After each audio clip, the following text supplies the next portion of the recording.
بسم الله الرحمن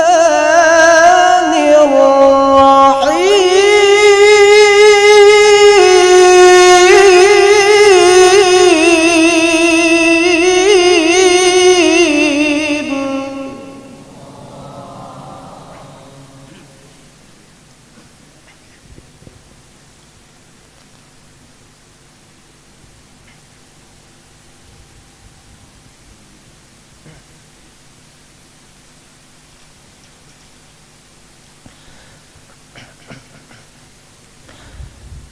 وكلا نقص عليك من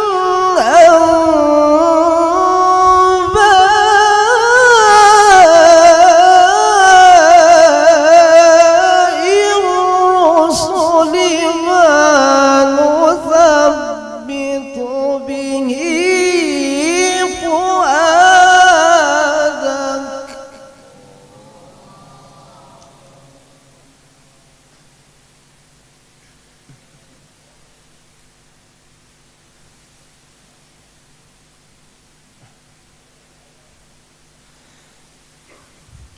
وكلا نقص عليك من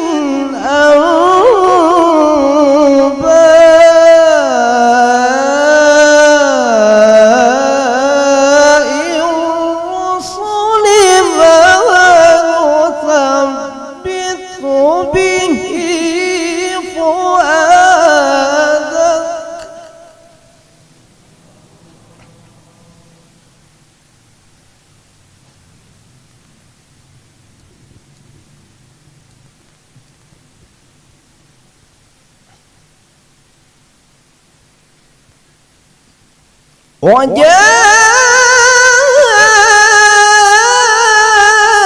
وجاءك في هذه الحق وموعظة وذكرى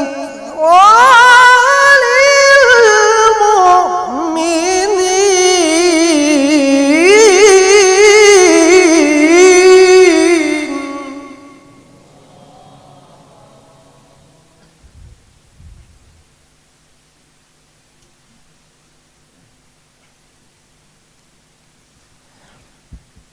بسم الله الرحمن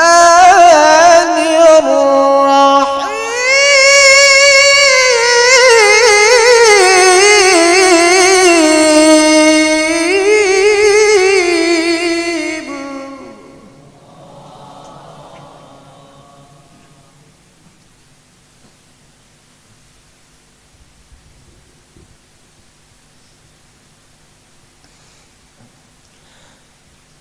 لقد كان لكم في رسول الله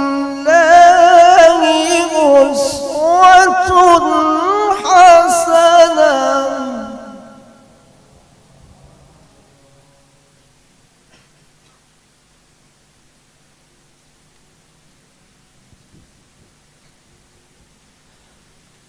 أسوة حسنة لمن كان يرجو الله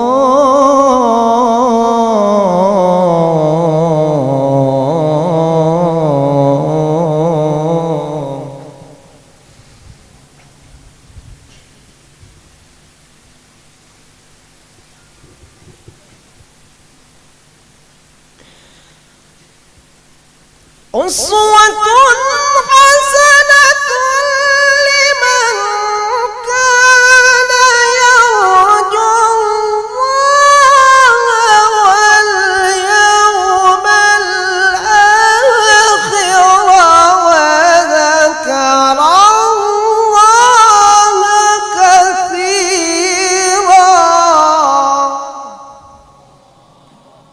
صدق الله العظيم Wassalamualaikum warahmatullahi wabarakatuh. Waalaikumsalam warahmatullahi wabarakatuh. Ucapan terima kasih kepada Saudara Ahmad. Semoga acara kita pada hari ini berjalan dengan lancar. Amin ya rabbal alamin. Acara selanjutnya sambutan sepatah kata dari atas nama panitia yang insya Allah disampaikan oleh Bapak Haji Mansah Anci. Kepada beliau diucapkan terima kasih.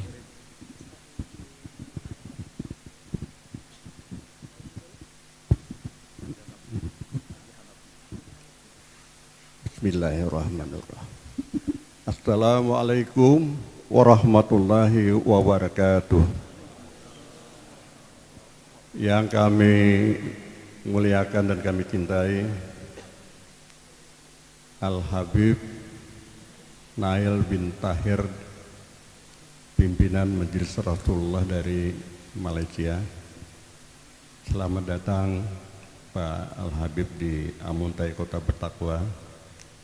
Kami doakan mudahan Pak Habib selalu sehat walafiat dalam lindungan Allah Subhanahu wa taala dan diberi kemudahan, kelancaran dalam menyampaikan dakwah dimanapun beliau berada. Alhamdulillah pada malam hari ini berada di Kota Amuntai. Yang kami hormati dan sayangi juga para alim ulama, para pengasuh pondok pesantren, para pemimpin majelis taklim, para guru-guru agama yang ada baik di semua kecamatan yang pada malam hari ini ada perwakilannya. Perwakilannya ada dari unsur MUI, tercakup alim ulama dan kepala KUA serta ketua MUI-nya. Kemudian yang sama-sama kita juga hormati para habaib yang hadir pada malam hari yang lainnya. Dalam hal ini kami lihat Pak Habib Mustafa, Habib Ahmad, dan tentu juga ada itu di muka itu. Nah, kami mohon maaf kami kada jelas tadi kada sempat menanyakan namanya. Bapak Ibu hadirin sekalian yang kami hormati, juga yang pada kesempatan ini kami merasa terhormat dengan kehadiran para tokoh-tokoh masyarakat dari para donatur penyumbang yang ada di wilayah kecamatan dan sekitarnya. Bapak hadirin sekalian yang kami hormati, kita juga perlu menyampaikan syukur alhamdulillah kepada Allah Subhanahu wa taala yang mana berkat rahmat, karunia dan hidayahnya lah kita masih diberikan kesempatan, kesehatan, keafiatan sehingga bisa hadir di kegiatan kita pada peringatan Maulid Nabi besar Muhammad sallallahu alaihi wasallam tahun 1447 Hijriah malam hari ini. Di samping itu juga kami menyampaikan ucapan terima kasih dan penghargaan yang setinggi-tingginya atas kehadiran sampian-sampian seberataan. Apalagi ada kecamatan yang paling jauh di kabupaten ini. Tadi kami dengar informasi jam 3 sudah ada yang sampai di Amuntai dari kecamatan Paminggir. Berarti beliau-beliau itu turun pada rumah paling awal, datang ke sini paling awal, sehingga mudah-mudahan kita keseberatan dengan kehadiran pada malam hari ini mendapatkan rahmat daripada Allah Subhanahu wa taala. Mudah-mudahan kita semuanya dengan peringatan yang kita laksanakan pada malam hari ini mendapatkan rahmat dan berkah dari Allah Subhanahu wa taala.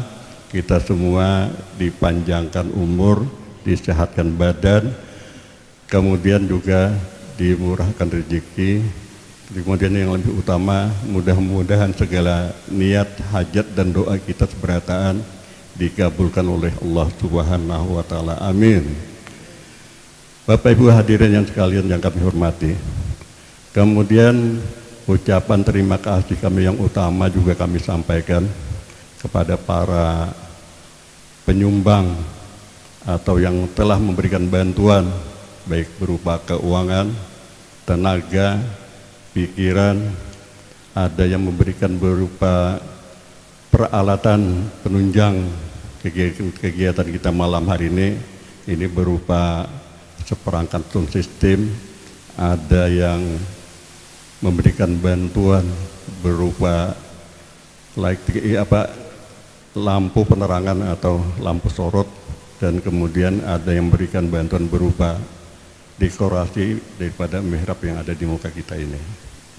Mudah-mudahan bantuan-bantuan pian seberataan yang sebagaimana kami sebutkan di atas tadi mendapatkan ganjaran pahala yang berlipat ganda dari Allah Subhanahu wa taala.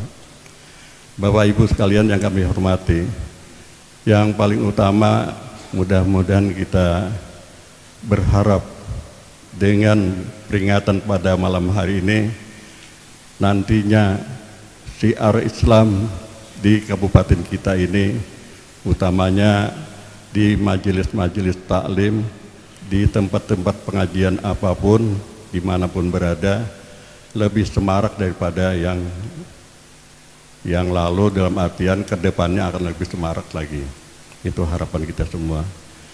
Bapak Ibu hadirin yang kami hormati, kami juga menyampaikan ucapan maaf, ampun seandainya di dalam pelaksanaan kegiatan pada malam hari ini ada hal-hal yang kurang berkenan, sehingga sekali lagi kami mohonkan maaf dari hadirin sekalian yang berbahagia. Mungkin ini yang dapat kami sampaikan. Akhirnya kami sudahi dengan ucapan wabillahi taufiq wal hidayah. Wassalamualaikum warahmatullahi wabarakatuh.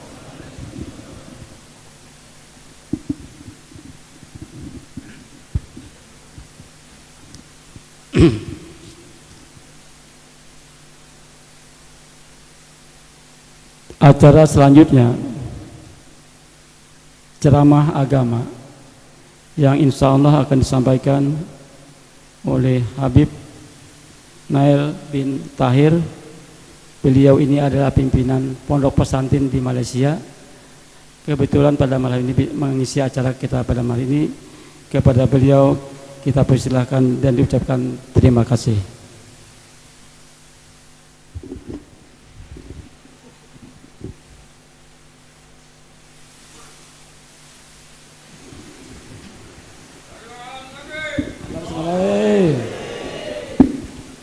Assalamualaikum warahmatullahi ta'ala wabarakatuh. Waalaikumsalam warahmatullahi ta'ala wabarakatuh.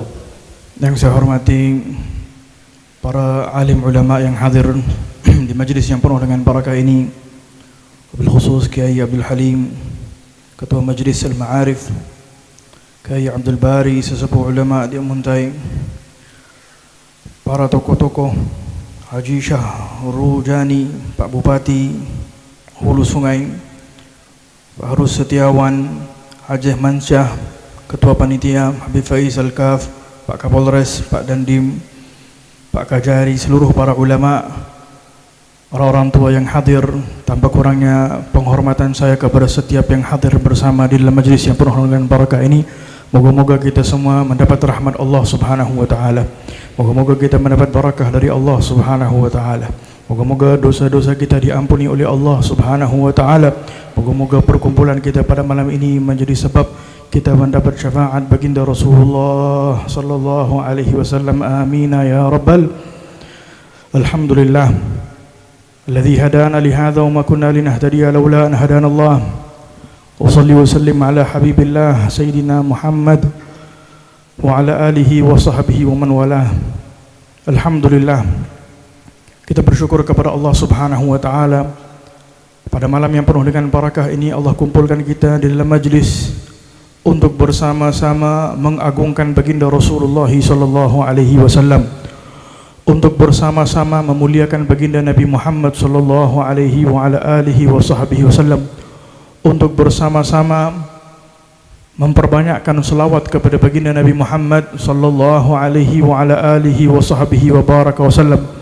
Yang kita berharap dan bermohon kepada Allah Subhanahu wa taala, moga-moga setiap selawat kita kepada baginda Rasulullah adalah merupakan asbab untuk dikurniakan Allah di dalam hati kita cinta kepada Nabi Muhammad sallallahu alaihi wasallam, kerinduan kepada Nabi Muhammad sallallahu alaihi wasallam, dan moga-moga kita juga dicintai oleh Rasulullah, dipandang oleh Rasulullah. Amin ya rabbal.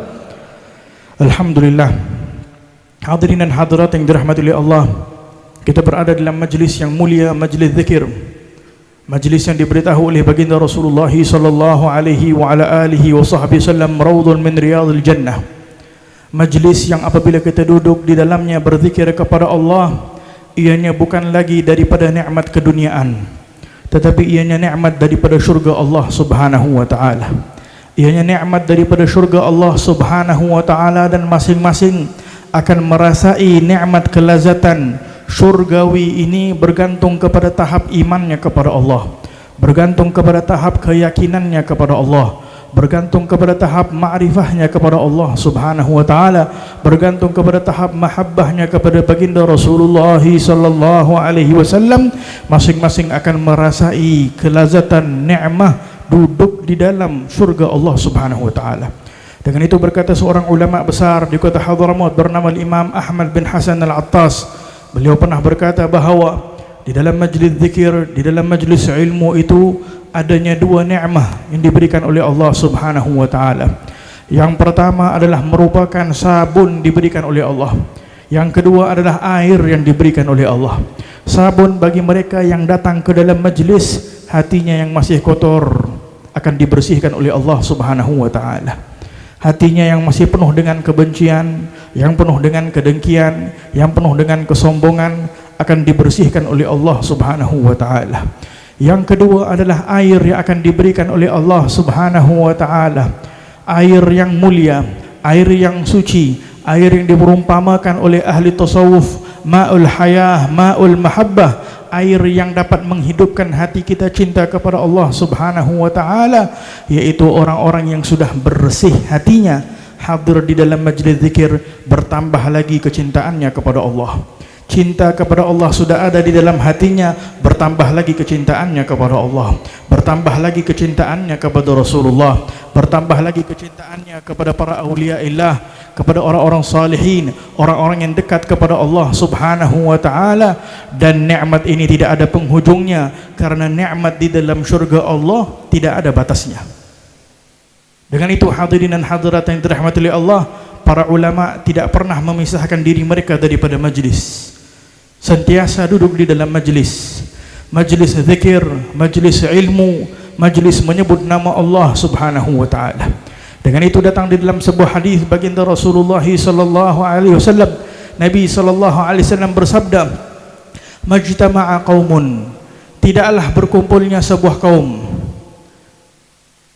di dalam majlis, sebuah majlis, kata baginda Rasulullah SAW, la yadhkuruna Allah Ta'ala fihi wa la yusalluna ala Nabi sallallahu alaihi wasallam. Tidak dia berzikir kepada Allah. Ada peluang berkumpul tetapi tidak berzikir kepada Allah.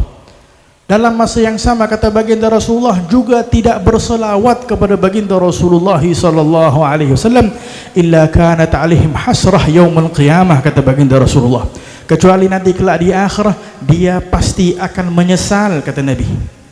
Walau dakhalal jannata bi thawab atau kama qala, kata baginda Rasulullah SAW, walaupun dia dapat masuk ke dalam syurga Allah, masih sahaja dia menyesal.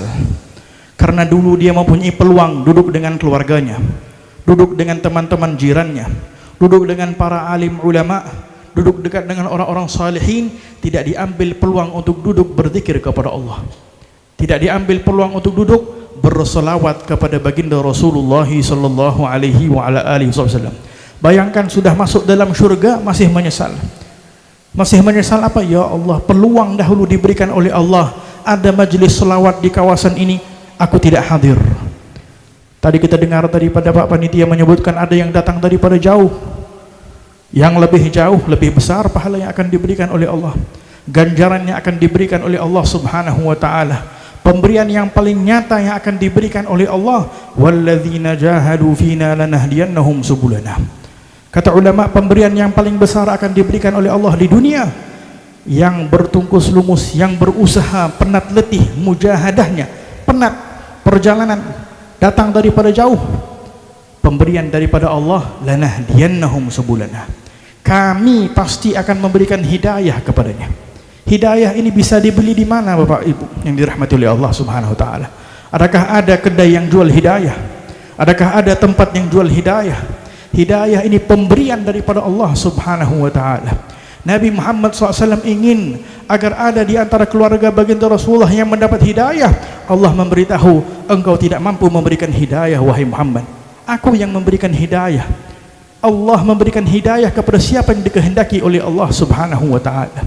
Tetapi orang-orang yang berusaha menuju kepada jalan Allah akan diberikan hidayah oleh Allah Subhanahu wa ta'ala.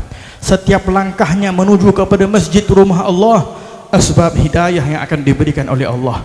Setiap langkahnya mengeluarkan sedekah di jalan Allah, mendapat hidayah daripada Allah Subhanahu wa taala. Setiap ajaran baginda Rasulullah sallallahu alaihi wasallam yang dilakukan di dalam kehidupannya, setiap langkah selawat, setiap langkah apapun kebaikan yang diajarkan oleh Nabi, pemberian yang besar, bukan harta hadirin dan hadirat yang dirahmati oleh Allah, tetapi hidayah. Tiba-tiba kita masih tergerak hati untuk salat, kita masih tergerak hati untuk mengeluarkan zakat, kita masih tergerak hati untuk berpuasa pada bulan Ramadan, kita masih tergerak hati untuk hadir majlis ilmu. Siapa yang menggerakkan hati kita hadirin dan hadirat yang dirahmati oleh Allah? Saya datang daripada jauh, yang menggerakkan hati ini semua, yang dapat berkumpul pada malam ini, siapa kalau bukan Allah Subhanahu wa taala? Dan itu baginda Rasulullah sallallahu alaihi wasallam, doa baginda Rasulullah yang sering diulang-ulang oleh Rasulullah, sehingga Sayyidatina Aisyah merasa risau, bertanya, ya Rasulullah, kok sering diulang-ulang terus doa ini? Atakhaf, adakah engkau takut wahai Nabi Muhammad sallallahu alaihi wasallam? Yaitu doa yang Nabi SAW senantiasa ulang, ya muqallibal qulubi wal absar, tsabbit qulubana ala dinika wa ala ta'atik. Wahai yang membolak-balik hati manusia, tetapkan kami di dalam taat, tetapkan kami di dalam agamamu, tetapkan kami di dalam ibadah kepada Allah Subhanahu wa ta'ala. Kata baginda Rasulullah, wahai Aisyah, hati ini milik Allah. Kapan sahaja ingin ditebalikkan oleh Allah Subhanahu wa ta'ala, akan dikembalikan oleh Allah Subhanahu wa ta'ala. Hati pada malam ini beriman, besok belum tentu beriman. Hati berada dalam keadaan ikhlas kepada Allah, besok belum tentu ikhlas. Hati berada dalam keadaan cinta kepada Allah, besok belum tentu cinta kepada Allah. Apatah lagi hadirin dan hadirat kita berada di akhir zaman. Majlis seumpama ini nikmat besar. Apatah lagi saya begitu gembira apabila melihat majlis yang dihadiri oleh sesepuh, para ulama, orang-orang tua kita, yang mana keberkatan, kata baginda Rasulullah, al-barakah fi akabirikum, kata baginda Rasulullah, keberkatan itu ada pada orang-orang tua kita. Apabila hadirnya orang tua, maka keberkatan akan diberkati oleh Allah Subhanahu wa ta'ala sebuah majlis. Dan yang akan mendapat barakah paling banyak anak-anak muda yang hadir. Anak-anak muda yang akan mengambil keberkatan orang-orang tua yang hadir di dalam majlis seumpama ini. Dengan itu majlis yang dihadiri oleh para ulama, disitulah majlis yang paling banyaknya barakah. Kalau ingin untuk mencari di manakah majlis yang paling barakah, lihat di manakah paling ramainya para ulama, para orang-orang tua, orang-orang salihin. Disitulah paling banyaknya keberkatan yang akan diberikan oleh Allah Subhanahu wa ta'ala. Hadirin dan hadirat yang dirahmati oleh Allah, ini adalah merupakan contoh, baik di kawasan ini maupun di negeri ini, maupun di negara ini, maupun hatta di seluruh dunia. Contoh selagi mana ada majlis-majlis umpama ini, ianya menjadi contoh yang baik kepada masyarakat. Karena baginda Rasulullah sallallahu alaihi wasallam menyebutkan dalam sebuah hadis yang amat menakutkan. Kata baginda Rasulullah, badiru bil a'mal, bersegeralah kamu untuk melakukan amalan-amalan yang saleh. Di akhir zaman nanti akan datang sebuah fitnah, kata Nabi SAW. Fitnah yang begitu besar, fitnah yang berada di dalam keadaan gelap gelita, enggak kelihatan oleh mata manusia. Begitu cepat dan pantasnya fitnah ini akan datang kepada kalian. Kata baginda Rasulullah SAW, yusbihul abdul mu'minan wa yumsi kafirah. Pagi dia adalah orang yang beriman, malam sudah berubah menjadi orang kafir. Hadirin dan hadirat, yumsi mu'minan wa yusbihu kafira. Malam dia adalah seorang muslim, seorang mukmin beriman kepada Allah. Pagi dia sudah berubah menjadi orang kafir, wal a'yadu billah. Itu kata baginda Rasulullah. Fitnah yang begitu cepat akan tersebar. Malam muslim mukmin, besok sudah berubah menjadi orang kafir, wal a'yadu billah. Pagi dia seorang muslim dan mukmin, malam sudah berubah menjadi orang kafir, wal a'yadu billah. Yabi' dinahu, kata baginda Rasulullah, bi gharadin minad dunya, bi 'aradin minad dunya, kata baginda Rasulullah sallallahu alaihi wasallam, karena dia sanggup menjualkan agamanya untuk keduniaannya. Zaman sekarang banyak di sosial media anak-anak muda yang kadang membuka auratnya demi untuk mendapat perhatian manusia. Ini termasuk daripada dunia. Yang usaha untuk melakukan maksiat dan dosa di antara kalangan anak-anak muda, di dalam sosial medianya meninggalkan sholat, meninggalkan amalan-amalan yang difardukan oleh Allah, sanggup melakukan maksiat dan dosa demi karena inginkan harta, demi karena inginkan penghormatan, demi inginkan pujian daripada manusia. Begitulah kata baginda Rasulullah, bagaimana bisa seseorang itu berubah, malam muslim mukmin, pagi seorang kafir. Sekarang kita lihat, subhanallah, seolah-olah mukjizah daripada Nabi Muhammad SAW. Lihat sosial media, kadang nggak perlu lama-lama, hadirin dan hadirat. TikTok ke apa itu sosial media, 1 menit saja kadang videonya. 1 menit bisa mengubah akal cara pemikiran kita. 1 menit saja sudah bisa mengubah cara pemikiran kita.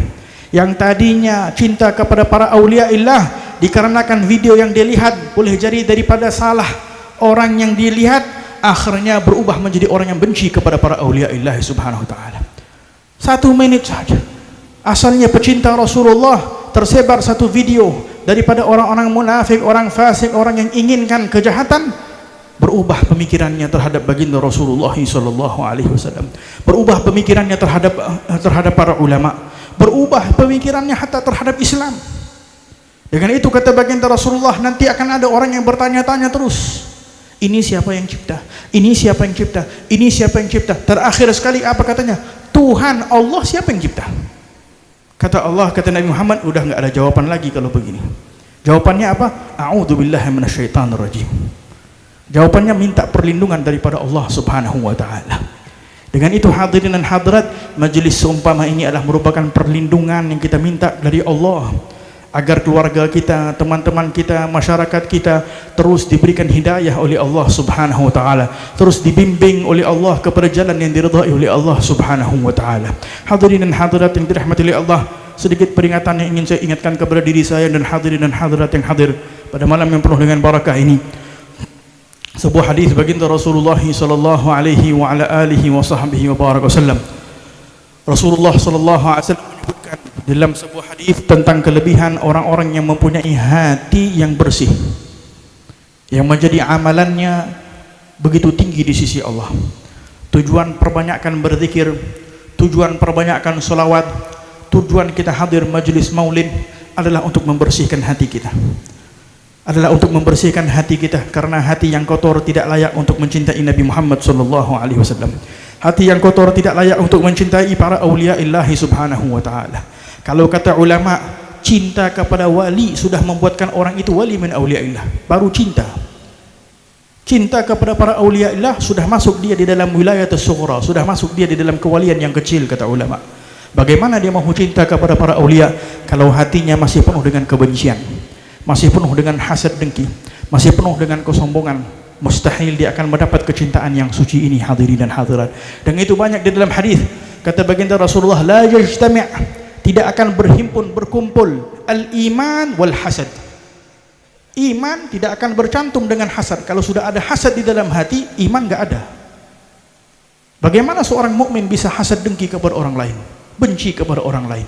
La yajtami'an, kata baginda Rasulullah, tidak akan bersatu cahaya iman dengan kegelapan hasad, cahaya iman dengan kesombongan, cahaya iman dengan perkara sifat-sifat yang dibenci oleh Allah subhanahu wa ta'ala. Tidak akan. Maka dengan itu hadirin dan hadirat yang dirahmati oleh Allah, suatu ketika baginda Rasulullah sallallahu alaihi wasallam sedang duduk di dalam masjidnya, tiba-tiba datang satu orang hamba Allah masuk ke dalam masjid. Maka kata baginda Rasulullah, yang akan masuk ke dalam masjid ini adalah merupakan kalangan ahli syurga, kata baginda Muhammad SAW. Masuknya dia di dalam masjid ini, itu ahli syurga. Yakni khalas, wali min awliyaillah. Kalau Nabi memberitahu dia adalah ahli syurga, siapa lagi? Nabi memberitahu ini ahli syurga, bukan orang biasa yang memberitahu. Bermakna sudah confirm pasti, ini orang memang orang yang saleh sudah. Hari yang kedua masuk orang yang sama, kata baginda Rasulullah, orang yang akan masuk ini daripada kalangan ahli syurga. Hari yang ketiga masuk lagi orang yang sama, kata baginda Rasulullah, orang yang masuk ke dalam masjid ini adalah daripada kalangan ahli syurga. Salah seorang sahabat baginda Rasulullah yang bernama Abdullah ibn Amr bin Al-As radhiyallahu taala anhu, beliau apabila melihat ini nggak bisa ditinggalkan, ini langsung dikejar ini orang. Dikejar ini orang sampai ke rumahnya.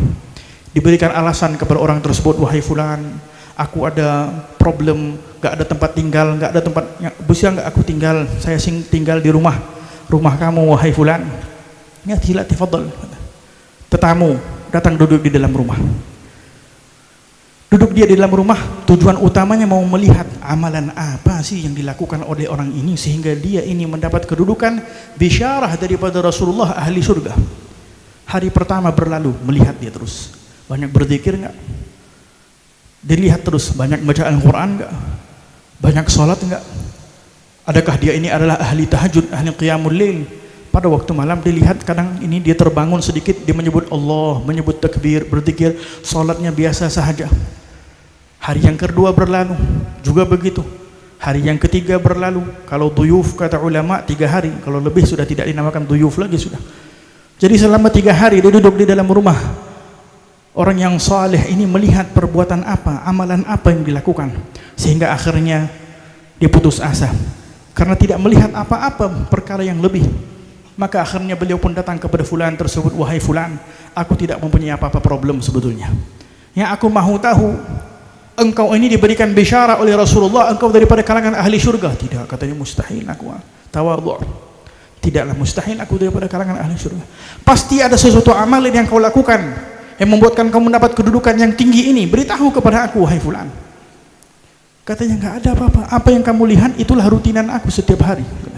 Itu rutinan saya setiap hari, enggak ada apa-apa yang berlebihan.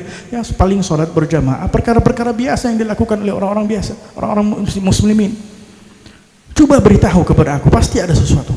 Kata dia, wahai fulan, kalaupun ada 2 perkara. Yang pertama, di dalam hati aku tidak pernah ada ghishyan li ahadin minal muslimin.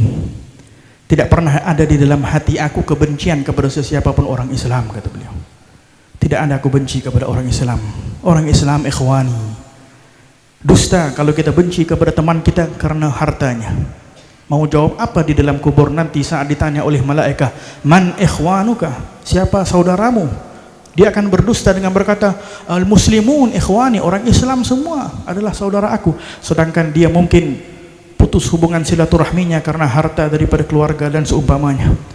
Masih berantem, masih bergaduh, masih benci dan sebagainya. Yang kedua, kata beliau, la ahsad, aku tidak mempunyai sifat dengki terhadap siapapun daripada kalangan orang Islam. Mahu dia kaya, mahu dia berilmu, mahu dia orang saleh, mahu dia buat apapun di dalam kehidupannya, aku tidak hasad, tidak dengki kepada dia. Aku anggap orang semua orang baik, semua orang-orang yang saleh. Nah, kata Abdullah bin Amr bin Al-As, ini yang sukar, hadirin dan hadirat yang dirahmati oleh Allah. Ini yang sukar, inilah yang menyebabkan kamu ini termasuk daripada kalangan ahli surga. Kadang kita menuntut ilmu, semakin banyak ilmu, datang segala sifat-sifat yang bahaya. Sifat sombong, sifat dengki, sifat macam-macam sifat. Kadang ahli ibadah, banyak beribadah kepada Allah, datang sifat-sifat yang tidak baik. Kadang mempunyai harta datang sifat-sifat yang tidak baik. Asalnya dahulu nggak punya apa-apa, tetapi apabila diberikan nikmat oleh Allah, berubah dia menjadi orang yang lain. Ujian daripada Allah Subhanahu wa taala. Maka dengan itu, hadirin dan hadirat yang dirahmati oleh Allah, majlis-majlis seumpama inilah majlisnya akan mendidik hati kita, majlisnya akan membersihkan hati kita. Kita angkat tangan dan berdoa kepada Allah Subhanahu wa taala, meminta kepada Allah, moga-moga Allah bersihkan hati kita. Moga-moga Allah Subhanahu wa taala menjadikan hati kita insyaallah hati yang saling cinta mencintai karena Allah. hati yang saling merindui kerana Allah, hati yang saling insya-Allah berjuang kerana Allah Subhanahu wa taala. Kita angkat tangan dan bermohon kepada Allah pada malam yang penuh dengan barakah ini, insya-Allah, dengan kehadirannya orang-orang tua kita yang hadir, dengan kehadirannya para ulama yang hadir di majlis yang barakah ini, moga-moga dikabulkan oleh Allah Subhanahu wa taala segala doa kita. Kita tawajuh kepada Allah, kita bermunajat dan tawajuh kepada Allah Subhanahu wa taala dengan niat moga-moga Allah kabulkan segala hajat kita, hajat dunia wal akhirah birahmatika ya arhamar rahimin. Sama-sama kita menyebut nama Allah Subhanahu wa taala. Setiap daripada kita menyebut kalimat Allah yang disebut oleh Syekh Abdul Qadir Jailani, al-Ismullah al-A'zam, nama Allah yang paling agung itu adalah Allah. Menyebut kalimat Allah dengan ta'zim, menyebut kalimat Allah dengan mengagungkan Allah Subhanahu wa taala. Sebut segala hajat kita di dalam hati, moga-moga Allah kabulkan segala hajat kita saat kita menyebut nama Allah Subhanahu wa taala. Sama-sama kita berzikir sedikit dengan niat moga-moga Allah Subhanahu wa taala mengalirkan keberkatan di dalam majlis ini, insya-Allah, sehingga tidak kita bersurai daripada majlis kecuali mendapat barakah daripada Allah Subhanahu wa taala. Faqulu jami'an, sama-sama, ya Allah ya Allah ya Allah ya Allah ya Allah ya Allah ya Allah ya Allah Allah ya Allah Allah ya Allah Allah ya Allah Allah ya Allah Allah ya Allah Allah ya Allah Allah ya Allah Allah ya Allah Allah ya Allah Allah ya Allah. Ampuni segala dosa kami ya Allah ya Allah. Allah ya Allah, bersihkan hati kami ya Allah. Ya Allah ya Allah, berikanlah hidayah kepada kami ya Allah. Ya Allah ya Allah, seperti mana kau berikan hidayah kepada ibadillah salihin, berikanlah juga kepada kami yang hadir pada malam ini ya Allah. Berkat baginda Rasulullah sallallahu alaihi wasallam, berkat orang-orang salihin yang hadir di dalam majlis ini ya Allah, berkat kami yang sedang menyebut namamu yang maha agung ya Allah. Wahai Tuhan yang maha memandang kepada hati kami saat ini ya Allah, tidak akan kami dapat hadir majlis pada malam ini kecuali dengan izinmu ya Allah. Engkau yang menggerakkan setiap daripada hati kami untuk hadir majlis pada malam ini ya Allah. Kabulkanlah segala hajat kami ya Allah, ampunilah segala dosa-dosa kami ya Allah, bimbinglah kami ya Allah kepada jalan yang diridai olehmu ya Allah. Penuhi hati kami dan keluarga kami cinta kepada Rasulullah sallallahu alaihi wasallam seperti mana kami berkumpul pada malam ini ya Allah. Kumpulkan kami kelak bersama baginda Rasulullah, bersama para awliya illah, bersama orang-orang yang dekat kepadamu ya arhamar rahimin. Ini permintaan kami ya Allah, ini permohonan kami ya Allah.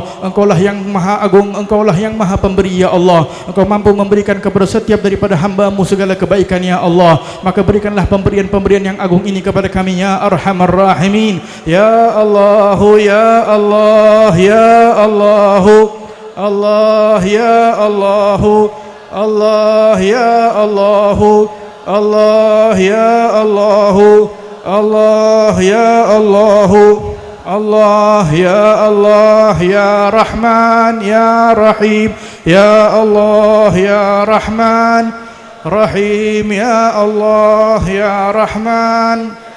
La ilaha illallah, la ilaha illallah, illallah, la ilaha illallah, la ilaha illallah, la ilaha illallah, la ilaha illallah, la ilaha illallah. La ilaha illallah, la ilaha illallah.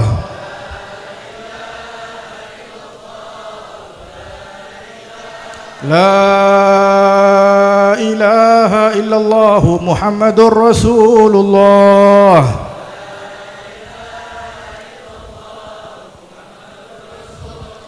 Alaina hayya wa alaina mutu alaina ba'du insyaallah wal aminin birahmatika ya arhamar rahimin. Kita doakan juga kepada para kiai-kiai yang hadir, yang para ulama yang hadir, moga-moga Allah panjangkan umur mereka sembelih sahahul afiyah.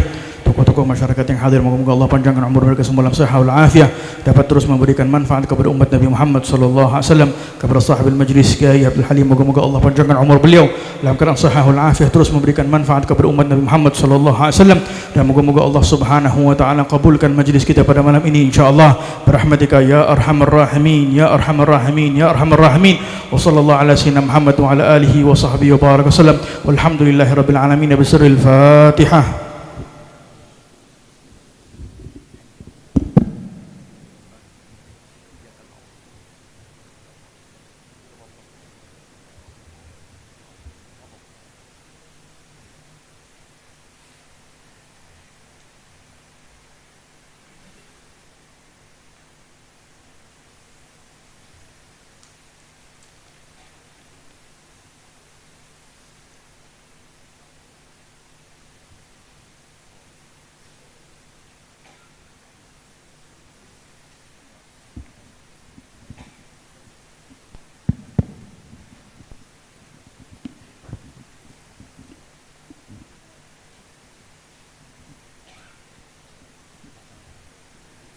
Kita ucapkan terima kasih kepada Mu'alim Habib Nail bin Tahir yang telah menyampaikan tausiahnya pada malam hari ini.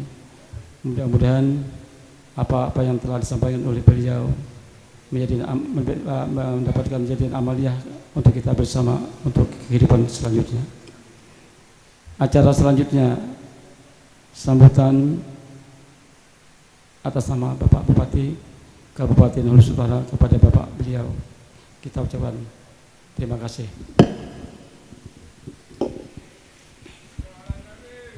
Selamat malam.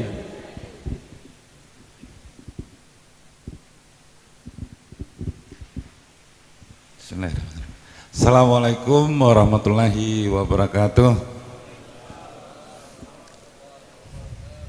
Alhamdulillahirrabbilalamin. Assalatu wassalamu ala asrafil anbiya'i wal mursalin wa ala alihi wa sahbihi ajmain, amma ba'du.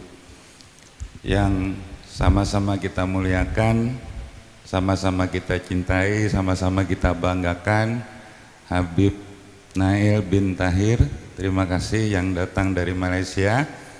Yang sama-sama kita muliakan para habaib, alim ulama, ayahanda ulun, alim ulama yang berkenan hadir atau yang hadir pada hari ini. Pertama-tama alhamdulillah malam ini kita bisa berhadir di sini dalam rangka ikut memperingati hari kelahiran Nabi Muhammad SAW.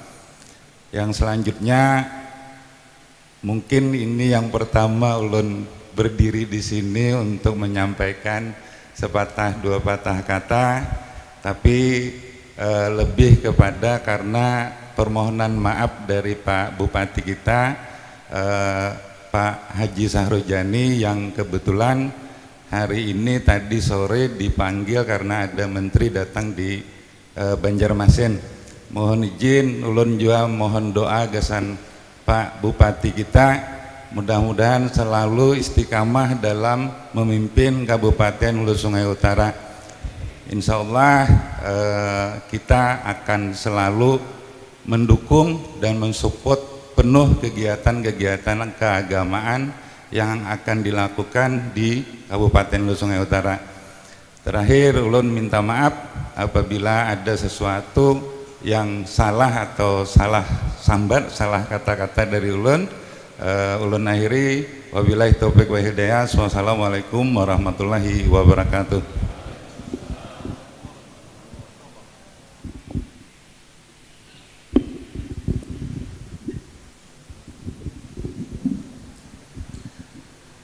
Terima kasih kepada Bapak Wakil Bupati yang telah menyampaikan sebutannya pada malam hari ini. Untuk acara selanjutnya adalah pembacaan doa. Untuk pembacaan doa ini kembali kita mintakan kepada Habib Nail bin Tahir. Kepada beliau kita berikan terima kasih.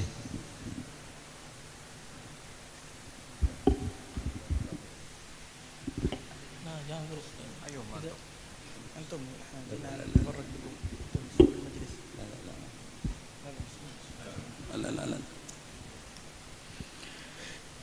Bismillahirrahmanirrahim. Alhamdulillahirabbil alamin. Allahumma shalli wa sallim ala sayyidina Muhammadin wa ala alihi wa sahbihi ajma'in. Allahumma ja'al jam'ana hadha jam'an marhuma wa tafarruqna bihi tafarruqan ma'suma wa la taj'al minna shaqiyyan wa la mahruman wa la matrudan bi rahmatika ya arhamar rahimin. Allahumma ya man wafaqa ahli al-khair wa 'anahum 'alayh wa fiqna wa lahum li kulli khair wa 'inna 'alayh bi rahmatika ya arhamar rahimin.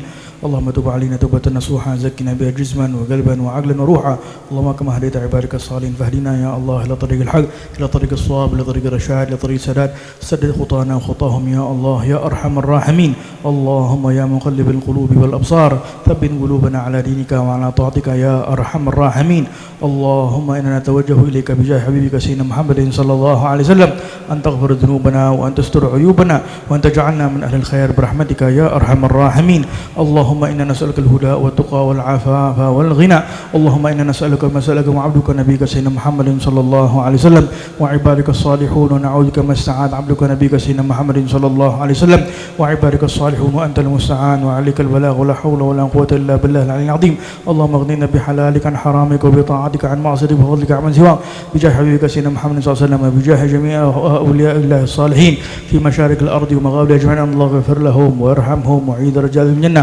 وينفعنا بأسرارهم وأنوارهم وعلومهم من أبحاثهم في الدين والدنيا والآخرة وما من صالح من السلف الصالحين الله ادخل نياتنا في نياتهم وأعمالنا في أعمالهم وحركاتنا في حركاتهم بخير ورطف وعافية وما من كل نفس صالحة إلى حضرة النبي محمد صلى الله عليه وسلم الفاتحة أعوذ بالله من الشيطان الرجيم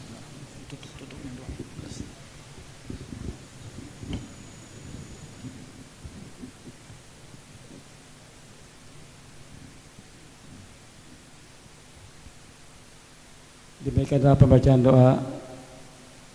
Untuk acara selanjutnya adalah penutup. Untuk penutup pada malam hari ini, marilah kita bersama-sama mengucapkan Alhamdulillahirabbil alamin.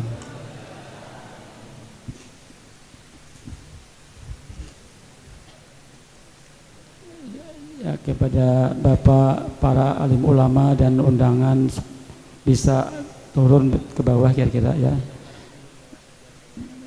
Dan para undangan, kepada para undangan ditahan dulu sebentar ya.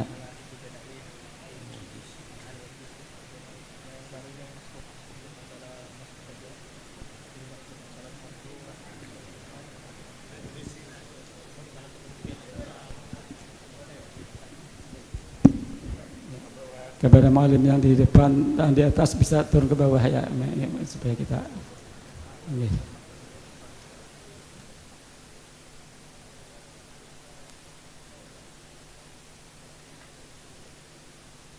Dan para undangan bisa Bapak palingkan kira-kira dulu sebentar ya, ke hadapan. Tapi boleh.